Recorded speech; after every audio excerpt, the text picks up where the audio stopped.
Hey, what's going on, guys? It's Cory, real estate guy. Thank you guys for tuning in. Tonight we're going to talk about insurance, okay, and what insurance we have to get and what insurance may be required, okay. So let's talk about it. Homeowners insurance, all right.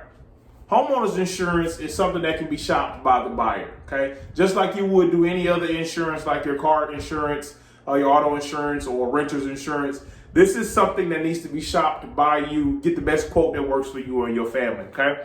Keep in mind, when you're looking for insurance, you want to make sure that it's hazard insurance. So you want to make sure that it protects the home in case of flood, in case of damage, in case of fire.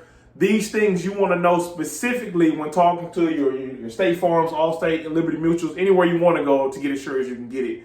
But it's important that you know specifically what it entails, okay? If I have a complete damaged house, what is the cost of repair? How much will they allot to you that you can use to repair your home, okay? That's hazard insurance. This hazard insurance is definitely due at closing. So just like when you go to a dealership and you purchase a car, you can't walk off the car with the lot, you can't drive off rather, the car with the car off the lot without having car insurance, okay? Same thing with buying a home. It is a part of the closing, okay, and your closing expenses. Now this is typically renewed yearly if you will renew it, okay? You can shop around every year if you want to change it. One of the cool things is if you already have an existing policy with somebody with auto or renters or whatever, you can bundle it and they give you discounts for it, okay? So remember, homeowners insurance is due at the time of closing. So you have time when you get on the contract to start looking for quotes and whatever best works for you. One thing I don't have on here is flood insurance. It's not required by everybody, but some lenders require depending on where your house is located. Flood insurance is definitely important, especially here in Houston in the last decade. You know how that's been going. And secondly, mortgage insurance. Now, mortgage insurance is something that you pay what has no benefit to you.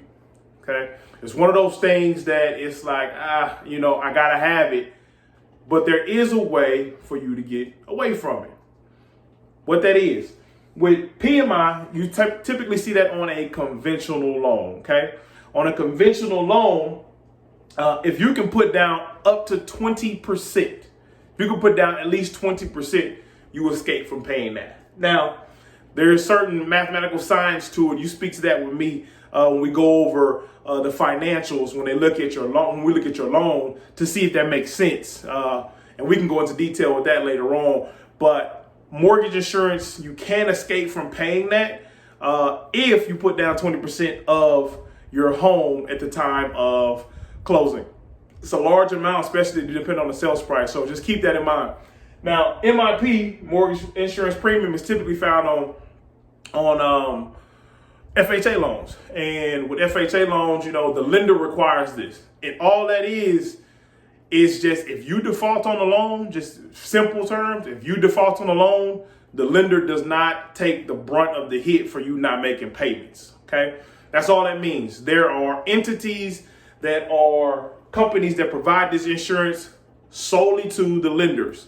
But it's your expense to protect them, so they pass it on to you at the time of closing. So just keep that in mind. It's one of those things, but if it's not a big deal because it's not necessarily a big expense, but it is expense, and there's no need to hide it. You want to know it's there. So homeowners insurance, mortgage insurance is Cory, real estate guy.